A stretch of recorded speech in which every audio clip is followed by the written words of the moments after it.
It is my pleasure to be with you today and to talk about updates in ovarian cancer and specifically putting together the PARP inhibitors puzzle and understanding a new therapeutic target. We will be talking about off-label use of certain medications throughout the presentation today.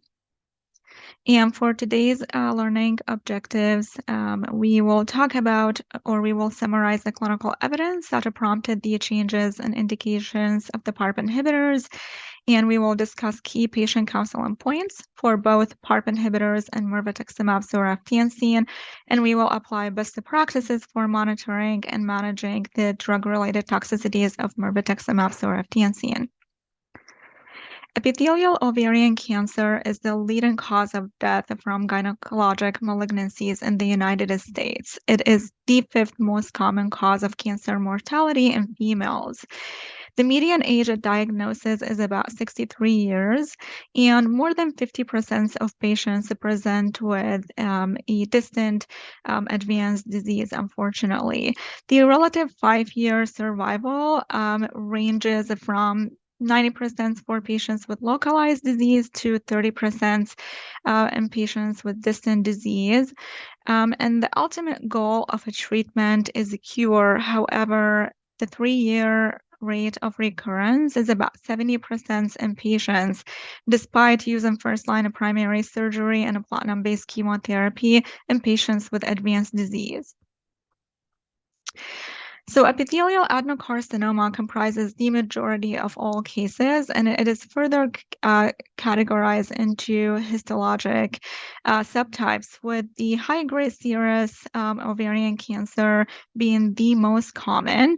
Less common histologies such as endometrioid, clear cell, and mucinous are underrepresented in clinical trials, and the majority of the evidence that we will be talking about today for treatments in ovarian cancer come from trials in patients with high-grade serous adenocarcinoma.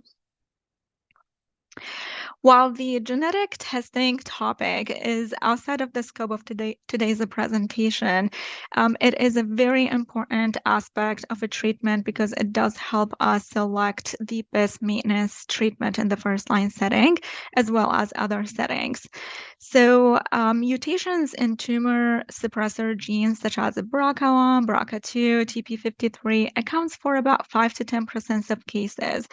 The absolute risk for developing ovarian cancer is up to 58% with BRCA1 mutations and up to 30% in patients with pathogenic BRCA2 mutations.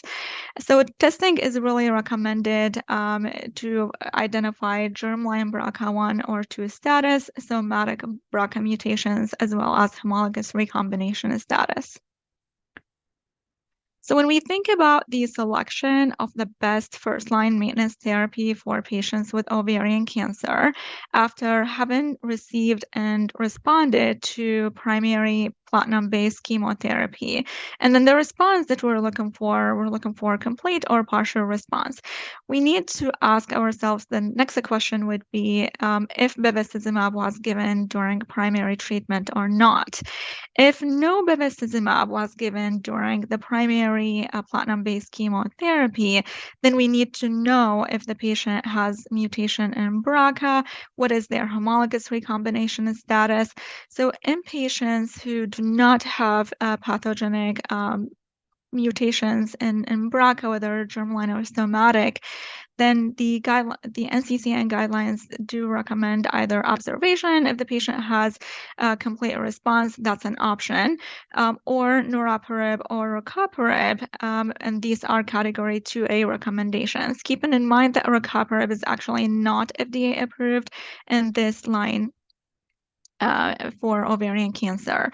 If patients have a mutation in BRCA, whether germline or somatic, then the category 1 recommendations would be single agent olaparib or niraparib. Rucaparib is always an option, and it is category 2A. The other part of treatment decision is to decide what do we do if patients have received bevacizumab as part of their primary treatment? We also have to assess the BRCA status, the homologous recombination status. In patients who do not have any aberrations in BRCA or homologous recombination pathway, then bevacizumab would be an option.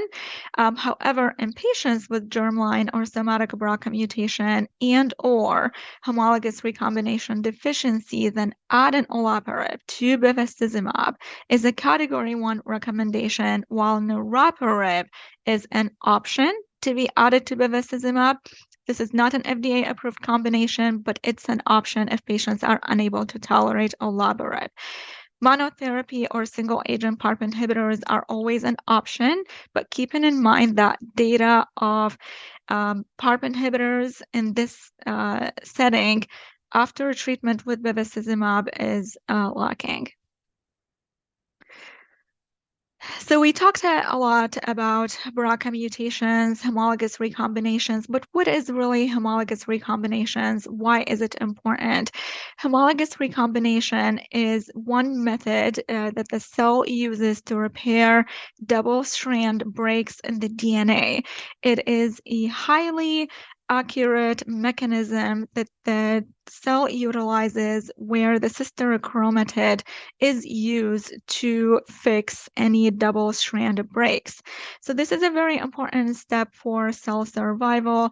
Otherwise, if there are double-strand breaks in the cell, in patients with homologous recombination deficiency, we would have to rely on other more error-prone methods like non-homologous end joining or single-strand breaks mechanisms. PARP, when we look at the enzyme, it has a lot of important cellular functions, but one important piece is that it does fix single-strand breaks in the DNA. When PARP inhibitors bind to PARP, they form complexes that causes breaks and accumulations in single-strand breaks, but it also causes halting of the replication fork. This leads to double-strand breaks, which they accumulate. And now the outcome of this really depends on whether the cell is a proficient or deficient in homologous recombination pathway. Cells that are deficient in homologous recombination tend to have a lot of damages accumulate, leading to death. So when we think about PARP inhibitors, that's where cells with homologous recombination deficiency, which can include mutations in BRCA1, BRCA2, or other genomic instability markers, these cancer cells are sensitive to PARP inhibition.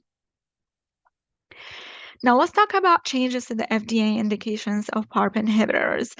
PARP inhibitors, no doubt, have changed the treatment landscape of ovarian cancer, but in the past 2 years, we have seen some changes in the FDA-approved indications of these agents in ovarian cancer. So the initial approvals of PARP inhibitors started in the treatment of recurrent ovarian cancer setting. So these patients are heavily pretreated, and we have the introduction of the first PARP inhibitors in this setting as a treatment of recurrent ovarian cancer in 2014, the first approval, followed by rucaparib in 2016 in the same setting, and then niraparib in 2019 as treatment of recurrent disease. In 2017, then we started seeing the role of PARP inhibitors or approval of PARP inhibitors as maintenance therapy in the platinum-sensitive recurrent setting. So this will be 2+ lines of a platinum-based chemotherapy.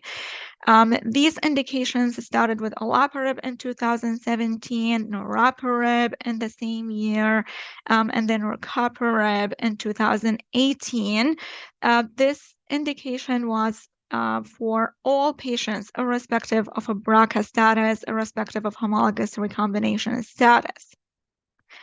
Then we started seeing approvals of PARP inhibitors in the first-line maintenance setting, and this is the current standard of care for patients who qualify for PARP inhibitors, is to move those agents up to the front line. So 2018, we got approval of olaparib, niraparib in 2020. And just note that we added bevacizumab to olaparib. This is only in patients who have received bevacizumab as part of their primary treatment. And rucaparib is not FDA approved in this setting, so it's not listed in this timeline.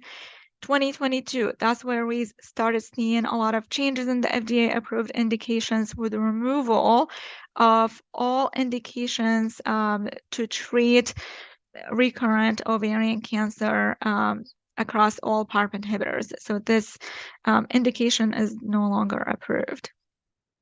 So in the first-line setting, we really did not see changes in the FDA approvals, but in the recurrent setting, for maintenance, we did see revisions in the FDA approval. So not removals, but revisions, where now in the recurrent setting, when we use PARP inhibitors as maintenance therapy, it is restricted to patients with a BRCA mutation. This is a summary again of the drawn FDA indications in ovarian cancer. As I mentioned, the three agents, when the FDA approved indications for using any of the PARP inhibitors as a treatment in the recurrent setting has been withdrawn. So briefly, I wanted to go over data behind first-line maintenance therapy with PARP inhibitors. And we have three phase 3 registry trials that investigated the effectiveness of single-agent PARP inhibitors as first-line maintenance therapy. Solo 1 looked at olaparib, Prima at niraparib, Athena mono at rucaparib. And these PARP inhibitors were compared to placebo. In Solo 1, only patients with the BRCA mutations were included. But for niraparib and rucaparib, patients could be included irrespective of their BRCA or homologous recombination status. When we look at olaparib, the most updated analyses are at 7 years of median follow-up. Progression-free survival and overall survival were improved. So progression-free survival met the statistical significance. The secondary endpoint, overall survival, was different in a clinically meaningful way, but it did not meet the statistical significance. When we look at niraparib, so we said that all patients were included irrespective of a BRCA status, and the medication is actually approved as first-line setting irrespective of the BRCA or homologous recombination status. However, when we look at the progression-free survival, it is significantly improved across all patients. But when we look at patients with a BRCA mutation, we see that a larger magnitude of benefit driven largely by this patient population, as evidenced by the smaller hazard ratio. Rucaparib is the same case like niraparib, except for that it is not currently FDA approved yet in the United States, but it showed improved progression-free survival across all patient population with larger magnitude of benefits in patients with BRCA mutation. I wanted to include myelodysplastic syndrome here, the rate of that in the first-line setting, to keep that in your mind as we talk about this side effect later on in treatment. We see a rate that is less than 2%, which again, these patients are not heavily pretreated. So the rate is expected to be lower compared to patients who are heavily pretreated, taken a lot of PARP inhibitors in more like the recurrent setting. Olaparib and bevacizumab combination as first-line maintenance treatment was approved based on the PAOLA trial, which was a phase 3 study that included patients who have received bevacizumab with first-line platinum-based chemotherapy and achieved a complete or a partial response. and it included patients irrespective of a BRCA status, but 30% of patients did have a BRCA mutation. And the combination showed improved outcome in progression-free survival in patients with homologous recombination deficiency. Patients with a BRCA mutation seen the best benefit in terms of the magnitude of that. So hazard ratio of about 0.31. Overall survival was clinically meaningfully improved, but not in a statistical way. And this is always impacted by what patients in the placebo line were exposed to after progression. And more than 50% of these patients did actually go on to receive PARP inhibitors upon progression. And this can definitely affect the statistical results of a secondary outcome, such as overall survival. I wanted to include this just for completeness. Again, the niraparib and bevacizumab combination is not FDA approved. However, niraparib is an option if patients are not able to tolerate olaparib in those who qualify for the combination. This study was a single arm, phase 2 study that did show a progression-free survival of up to 20 months in all patients and 28.3 months in patients with homologous recombination deficiency. All right. In the recurrent setting, so patients who recur, they are still platinum sensitive, and then they receive second line or more platinum-based chemotherapy. They achieve a complete or partial response, and then we have PARP inhibitors that can be used as recurrent maintenance therapy in that setting. So we will explore the FDA approvals and changes in indications. So as I mentioned before, in the recurrent maintenance setting, previously these agents were approved irrespective of the BRCA status as recurrent maintenance. But this has been revised to restrict this indication to patients with a BRCA mutation only across the 3 agents. So recurrent maintenance therapy with niraparib, according to the NOVA study. The NOVA study was a phase 3 clinical trial that compared to niraparib to placebo, and it did include patients irrespective of a BRCA status, and progression-free survival, which was the primary endpoint, was significantly improved across all patient population. No surprise, patients with germline and BRCA mutation derive larger magnitude of benefit. So according to this study, in 2017, the FDA granted approval for niraparib, our second line or higher maintenance therapy in a platinum-sensitive disease. I need to note that in all of these registry trials, in this setting specifically, did not allow prior PARP inhibitors.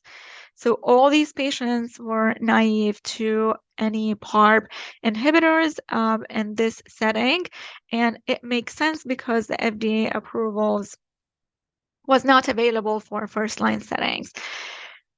So updated overall survival analyses did show that the progression-free survival was maintained. This is the primary endpoint. However, when we look at overall survival, there was a concern for potential detriment with PARP inhibitors, such as niraparib in this case, compared to placebo. And as a result, the FDA indication that was changed from allowing the use of niraparib as recurrent maintenance therapy in patients with any BRCA status, any homologous recombination status, to restrict it to patients with germline BRCA mutation only. So this is again based on the overall survival analyses. Overall survival is a secondary endpoint. It can be affected by a lot of factors, but according to the results, the FDA has revised their indications. Similar case happened with rucaparib as a recurrent maintenance therapy, according to the ARIEL 3 study. That was the registry trial that led to the FDA approval of rucaparib as a second-line or higher maintenance therapy in a platinum-sensitive disease with any BRCA, any homologous recombination status, updated overall survival analyses in the intention to treat population that show that the median overall survival was actually numerically better in the placebo arm compared to rucaparib. And when we look at, across all patient populations, we do see that the overall survival numerically is better within the placebo arm. However, the primary endpoint of a progression-free survival was maintained. I want to keep in mind that 45% of patients in the placebo arm in Aerial 3 did go on to receive PARP inhibitors upon progression. So crossover was not allowed, but these patients were treated with PARP inhibitors after progression. Regardless, based on the overall survival updated analyses, the FDA did change their indication from all comers to patients with a BRCA mutation only. So what happened with olaparib? Why do we have the same revision of the FDA approvals for this drug? So looking back at olaparib and how it got approved as recurrent maintenance therapy, that was based on study 19, which was a phase 2 study that looked at olaparib capsules in patients with any BRCA status, and it did show improvement in the progression-free survival. Solo 2 was a phase 3 study that looked at patients with a BRCA mutation only, and it did show significant improvement in progression-free survival, which was the primary outcome. So there was no really for us no way to see if there was a potential detriment for overall survival with Solo 2 for olaparib because all patients included in the study had a BRCA mutation. However, the FDA states that the revision to the indications apply to all PARP inhibitors in this setting in ovarian cancer. So all of those agents received this revision in the FDA-approved status in the recurrent maintenance setting, and data were extrapolated from Aerial 3 and from Nova to olaparib. All right.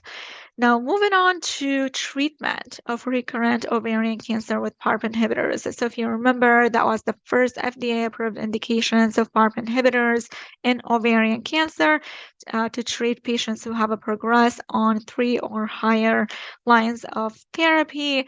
So heavily pretreated patient population, and the PARP inhibitors were compared to chemotherapy.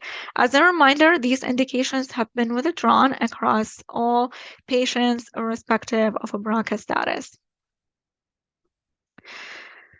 So, going over Aerial 4 and also rucaparib. So initially, these agents were approved, and speaking about rucaparib here specifically in this slide, were approved as recurrent treatment of patients who have received multiple lines of therapy, was based on single arm early phase trials and based on objective response rate.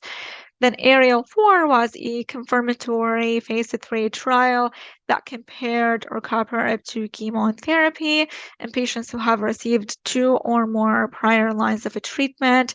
Crossover was allowed, and 69% of patients in the placebo arm did go on to receive rucaparib, or in the chemo arm, excuse me. Progression-free survival was significantly improved, and when we had the updated overall survival analyses comparing rucaparib to chemotherapy, we saw a median overall survival to be numerically better in the chemo arm compared to rucaparib. and it was longer irrespective of platinum resistant or sensitive status. But the overall survival didn't look worse when the study excluded those who actually crossed over. So regardless, there was concern for potential survival detriment. As a result, the FDA has decided to withdraw the indication as a treatment. And then with olaparib, uh, the agent was approved as a treatment of recurrent ovarian cancer based on a single arm early phase study and based on objective response rate data. Solo 3 was a confirmatory study that did show significant improvement in the primary outcome, which was the objective response rate, as well as secondary outcome of a progression-free survival. We saw same results when we looked at the updated overall survival analyses of olaparib versus chemotherapy, with the median overall survival higher in patients who were in the chemo arm versus olaparib. 26% of patients in the chemo arm went on to receive PARP inhibitors after progression. And because the FDA is concerned of possible survival detriment with the use of PARP inhibitors in this setting, the indication was withdrawn in 2022. Now, the results of Ariel 4 and Solo 3 were applied to or extrapolated to niraparib. We do not have an updated, analysis similar to what we saw with olaparib and rucaparib, from registry phase 3 studies. However, the withdrawal was applied across all PARP inhibitors in ovarian cancer. So a few things to keep in mind that I also alluded to. Overall survival was not a primary endpoint. As a result, it can be affected by a lot of confounding factors, especially including access to treatment outside of the trial in the real world.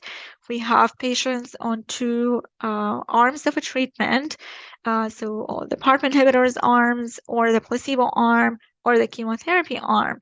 After clinical trials, patients could receive any lines of treatment after that. That can be impacted by access to care, but also we saw that patients did have the option to cross over in certain studies or to be treated with PARP inhibitors after progression on the control arm.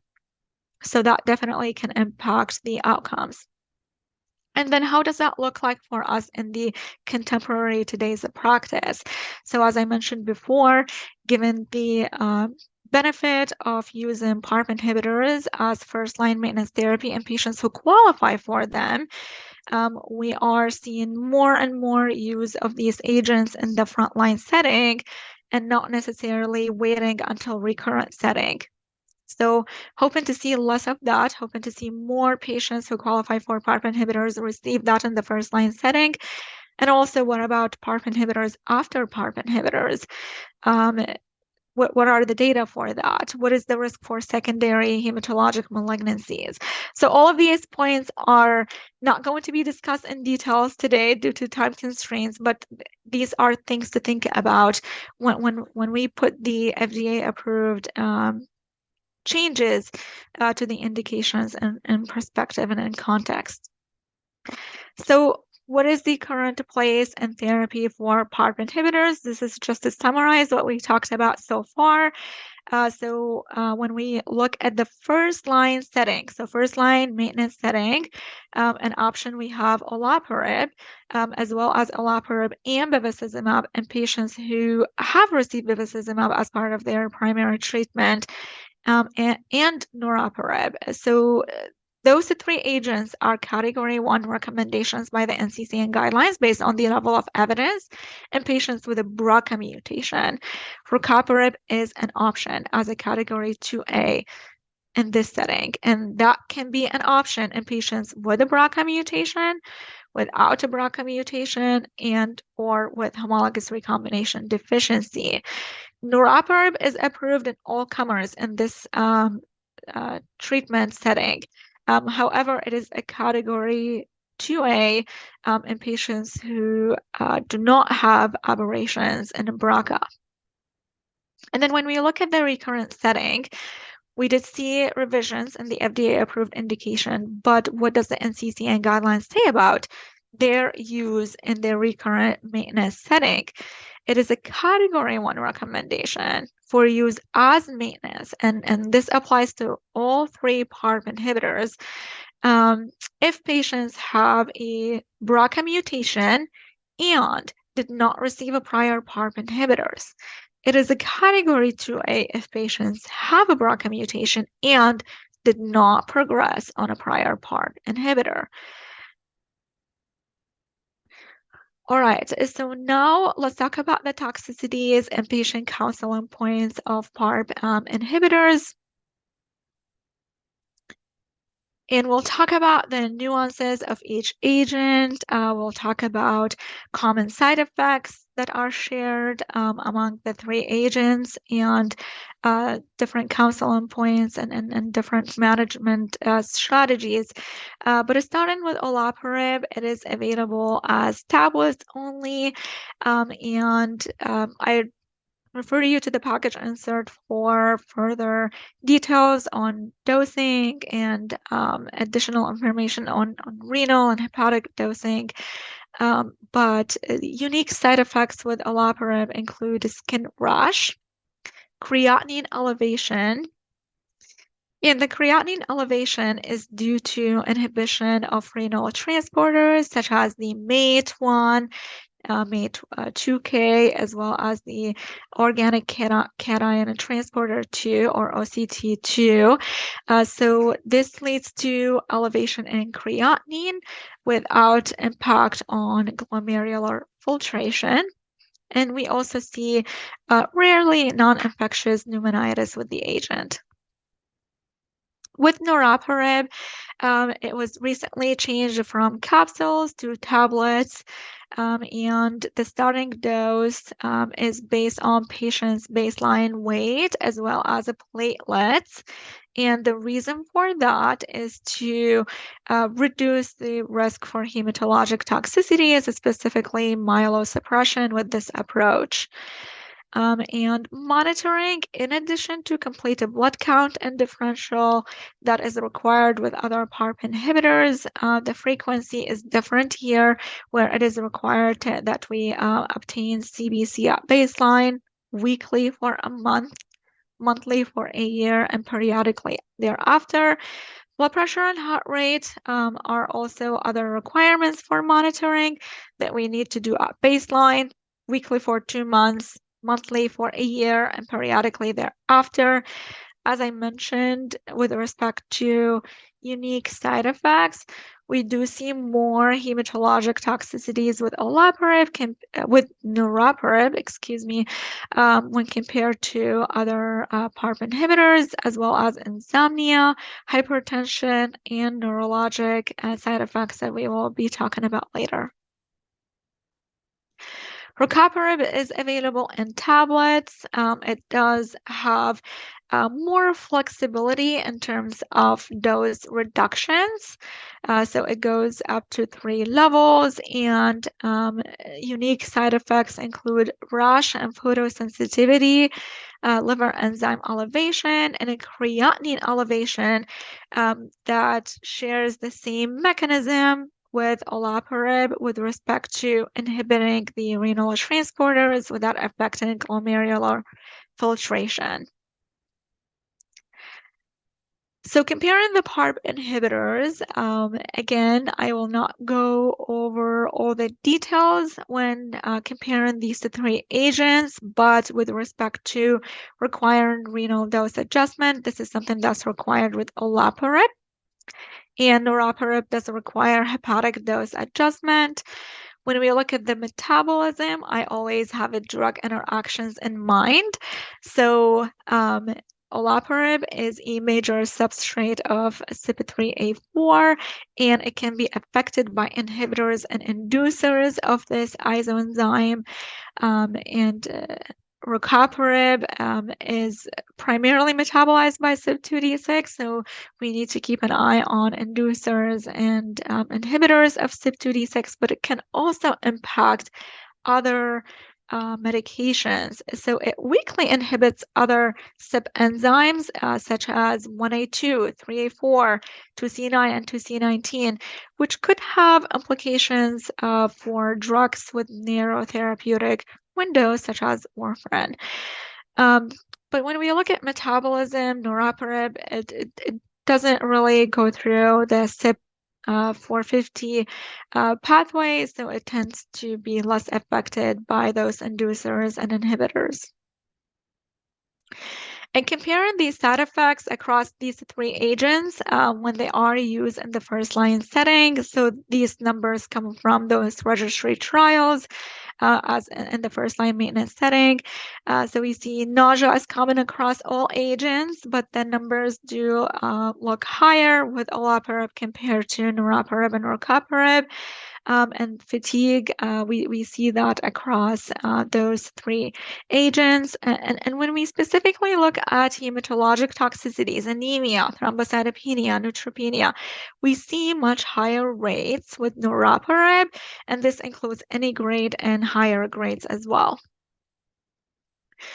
And further comparison of these agents across a trial, I wanted to provide a visual here in terms of need and dose interruptions, reductions, and discontinuations across those major registry trials of these agents. So dose interruptions was reported at a higher frequency with niraparib, as we see represented in the teal color at 80%, followed by rucaparib and olaparib. So olaparib orange, that's olaparib single agent, and then the yellow is olaparib and bevacizumab.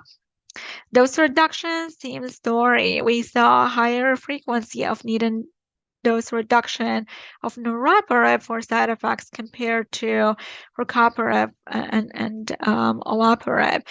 Discontinuation due to adverse events was pretty similar across the single agent use of PARP inhibitors.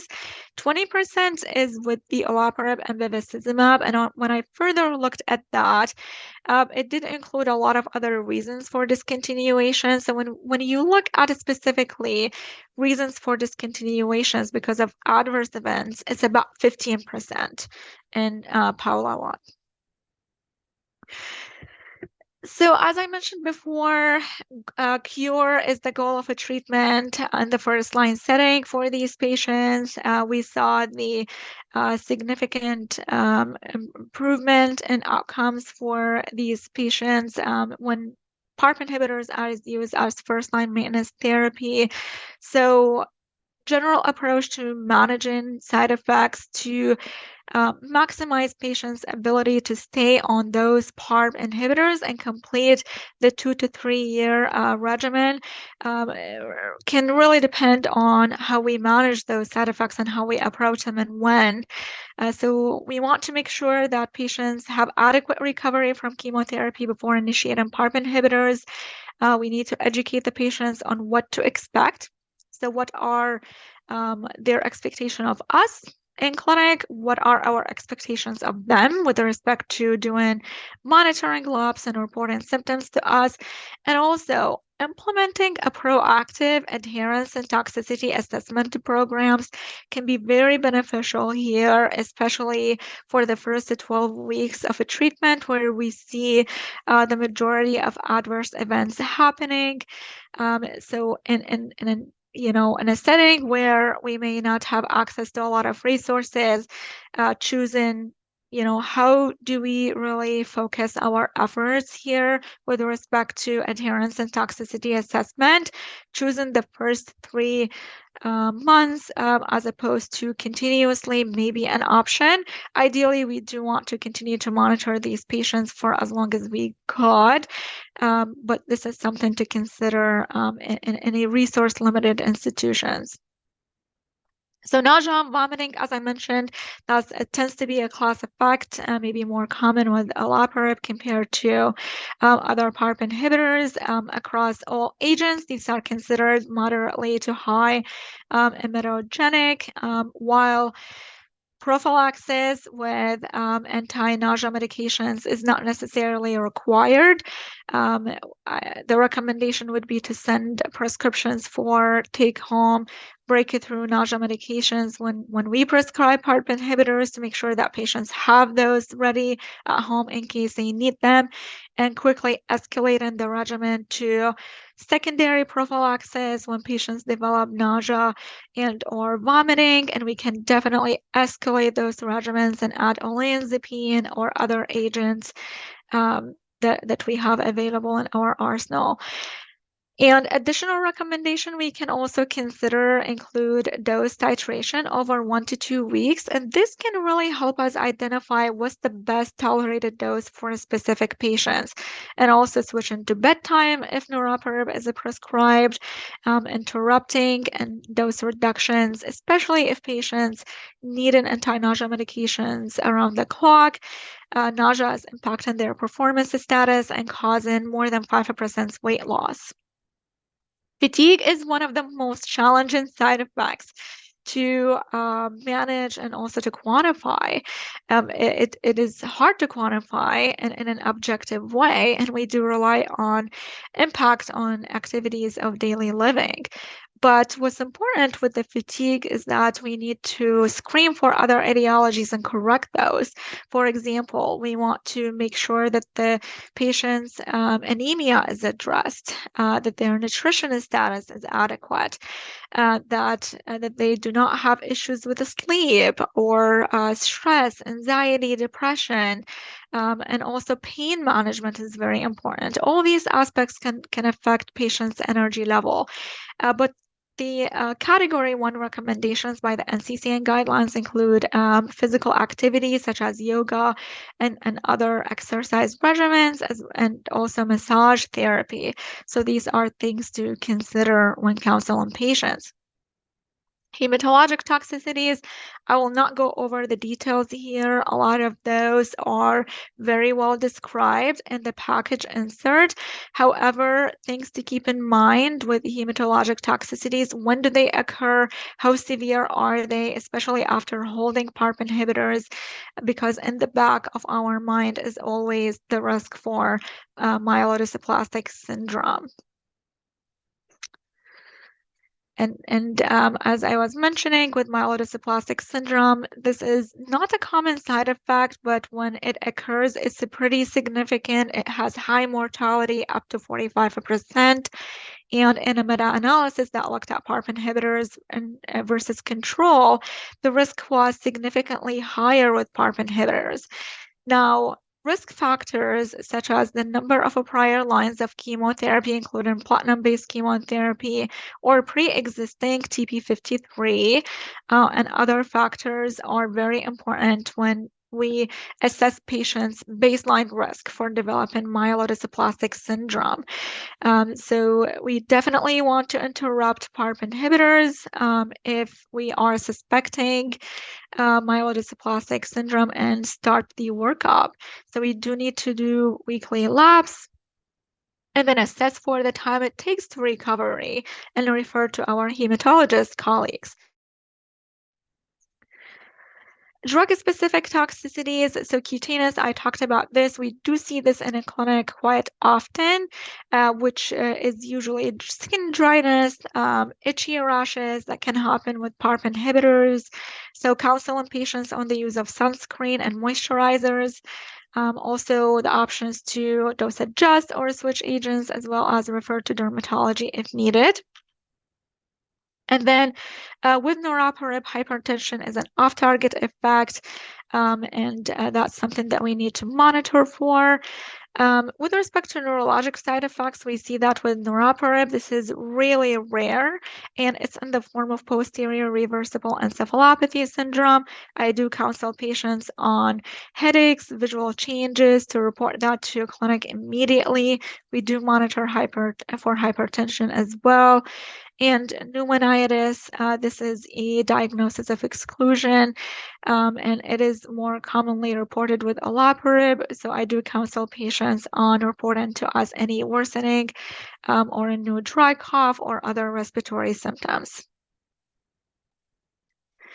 Now let's talk about mirvetuximab soravtansine, and we are switching gears to talk about a totally different class of therapy. This is an antibody drug conjugate, and where does it fit with respect to its place in therapy? In today's talk, the focus will be on side effects and managing side effects, and counsel on patients on side effects with mirvetuximab soravtansine, and not necessarily so much going over the selection of therapy in patients with recurrent disease. So recurrent disease happens in up to 80% of patients, and the majority will develop platinum-resistant disease, unfortunately. But mirvetuximab soravtansine is a preferred Category 1 recommendations for patients who have a positive folate receptor alpha, which is defined as 70% or more of cells being positive for folate receptor alpha. So there are a lot of challenges when choosing a treatment and in the recurrent setting, including limited efficacy of the agents that we have, cumulative toxicities that we need to keep in mind from prior treatment, and also predictive biomarkers. Now we have folate receptor alpha, but we still have a lot of room for improvement. So folate receptor alpha, it does bind to and transport folate into the cells, and the expression is much higher on epithelial tumors compared to normal cells, which make this as a great target. And then there's a concordance in folate receptor expression between tissue at early diagnosis and also biopsies on recurrence, which is good. So just to briefly, with mirvetuximab soravtansine, the approval have changed from accelerated approval in 2022 to a regular approval due to improvement in progression-free survival and overall survival when comparing mirvetuximab to chemotherapy in patients with a platinum-resistant disease. And it's very important to pay attention to the definition of what's considered high folate receptor alpha. And mirvetuximab soravtansine, specifically speaking, is an antibody drug conjugate. So we have the folate receptor directed monoclonal antibody attached to the cytotoxic payload DM4, which is an antitubulin via a cleavable linker. More information on dosing, dose adjustments, I refer you to the package insert for more details, but the dose is based on adjusted ideal body weight. And the reason for that is to adjust for any potential variation in exposure among patients with different weight. And that's after observing ocular toxicities as an emerging treatment-related adverse events. The decision was made to use the adjusted ideal body weight as a dosing strategy for mirvetuximab soravtansine.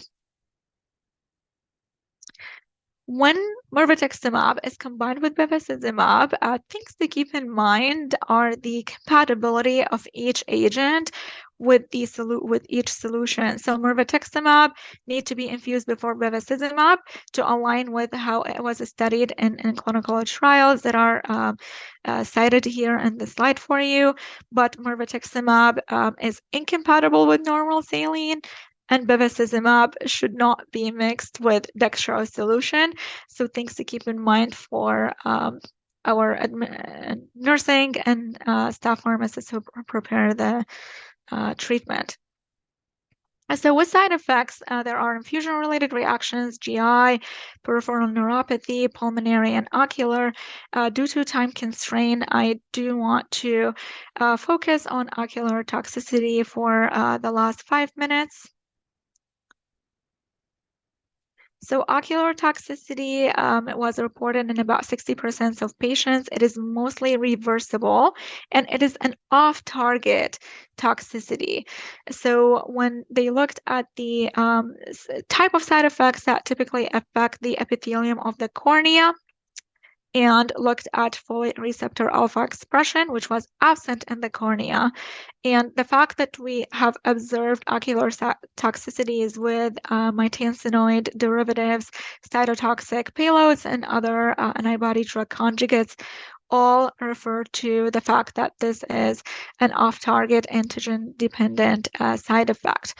The majority of side effects include blurred vision, keratopathy that were low-grade, reversible upon holding the treatment. And then this irritates what I had mentioned. And then just as a reference, the cornea is the outside-most layer that covers the eye. And then that's the part of the eye that's mostly affected by mirvetuximab soravtansine. Monitoring, so establishing with an optometrist or an ophthalmologist. So keep in mind that optometrists are options, and we do not have to send patients to ophthalmologists here. And then the company does have ocular assessment form, which is available using the link in this slide here that dictates what needs to be checked and how often, and what should the optometrist be looking for, which can be very helpful for our optometry colleagues who are not familiar with this agent. And the eye care plan for risk reduction is very important to adhere to, and for corticosteroid eye drops, that there is a really involved schedule here of those, but it's important to tell the patients that they need to apply the eye drops 6 times daily during waking hours. They do not need to set alarms and wake up in the middle of the night just to do it perfectly every 4 hours, but they can apply every 2 hours during waking time, up to 6 times daily, in addition to lubricating eye drops that should also be used. Additional recommendations for patients when you counsel them, and specifically making sure that they start with the corticosteroid eye drop and separate that by 10 minutes or longer from lubricating eye drops and other eye drops that they need to apply. But overall, I do have a calendar that I provide to my patients to keep a track on their eye drop regimens for the corticosteroids, and more information as well on the lubricated eye drops and other recommendations. I am more than happy to share this if anyone requests this. But lastly, really, this is something to emphasize that interdisciplinary and multidisciplinary care goes a long way when managing patients with treatment-related toxicities. And with mirvetuximab soravtansine, we have another team member here to work with, and that is our eye care providers. And now I'm happy to take any questions. All right, so I do see a question. What is your response to clinicians who ask for combining PARPs with chemotherapy, such as concurrent use? So I haven't seen this done in a practice, but hypothetically speaking, my response to a request like this would be from the safety standpoint with respect to adding PARP inhibitors, specifically those that are approved and commercially available in the market as single agents, such as olaparib, niraparib, rucaparib, and talazoparib, that I would be very concerned for myelosuppression. for these agents specifically. And typically when we're talking about safe use of the combination, we've seen that with veliparib, but veliparib really does not have a PARP trapin ability, and it is considered a weak PARP inhibitor. So this is something that can be safely combined with chemotherapy in a clinical trials. But outside of a clinical trials, my biggest concern with a request to combining PARP inhibitors with chemotherapy would be the myelosuppression, as well as nausea, vomiting, financial toxicity, and a lot of other safety concerns that I would have and would discuss with the provider. I have another question. How would you deal with a request to use olaparib for first-line maintenance for patients who cannot tolerate niraparib? So I am assuming that this patient does not have germline or somatic BRCA mutation and have not received bevacizumab in prior lines of therapy or in part of the first line chemotherapy. So a request like this, I think I would advocate for rucaparib because we do have data from the Athena mono trial, though again, this is off-label use, but a lot of times with respect to getting medications approved when submitting requests to the payers, we rely either on FDA approval and or NCCN recommendations for, like in cases like this. If the patient does have germline or somatic BRCA mutation, then I would definitely advocate for olaparib. So switching niraparib to olaparib after attempting dose reductions and maximal supportive care with niraparib. But if the patient has BRCA wild type, no homologous recombination, and rucaparib would be an option here, given that we have some evidence of use in patients with BRCA wild type. Do you have concerns with the long-term use of eye drops with mirvetuximab patients?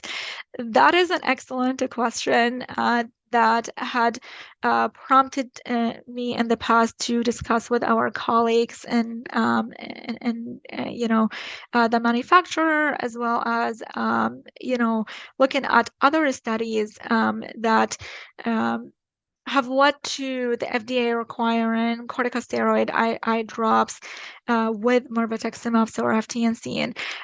So it's very interesting that in terms of what are those concerns, right? And what are the benefits and outweigh both.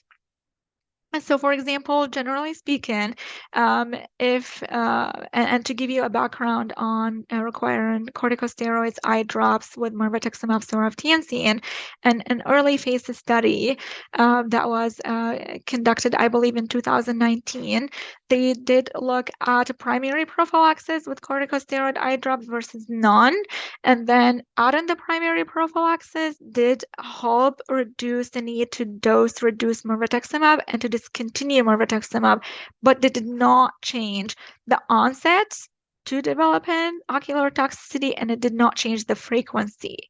So is there a potential for de-escalating the corticosteroids eye drops in patients who are not able to tolerate those corticosteroid eye drops?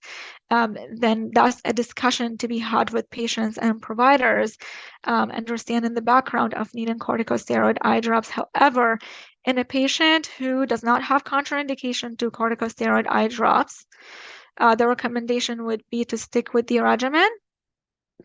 And then if there are tolerability issues down the line, then what are those concerns? Could we mitigate those concerns after working with our eye care provider colleagues? And if not, would there be an option to de-escalate corticosteroid eye drops? I think that would be worth discussion. But yes, I do worry about long-term use. All right, so I do have time for two more questions. So let me see what else do I have here. Have you had any success with different dosing schemes of niraparib, olaparib in patients with thrombocytopenia? So, um, if this is a patient with baseline thrombocytopenia versus patients who develop thrombocytopenia on treatment, so if the patient is already on PARP inhibitors such as olaparib and niraparib, and they have been having issues with the thrombocytopenia, then the dose interruption and then titration, and then dose reduction would be my strategy.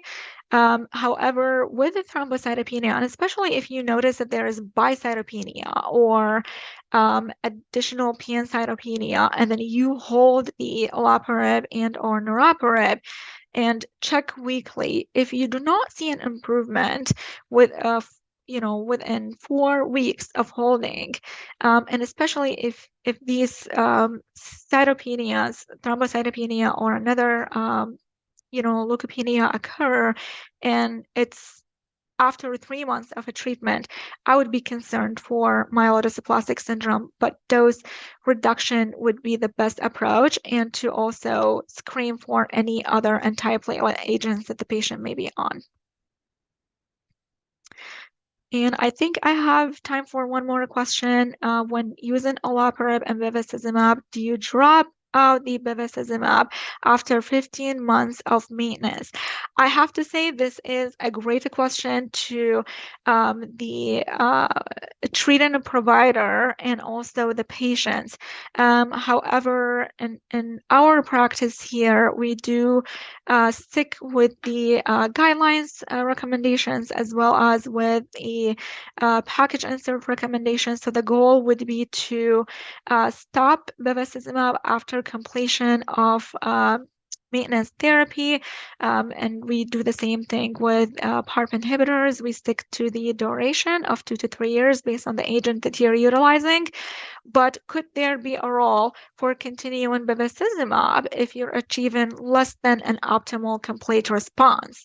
So that is something definitely to be discussed with the provider and the patient, because that would not be outside of the norm, I would say, to continue bevacizumab beyond 15 months in cases like this, but that is completely outside of guidelines and outside of package insert recommendations.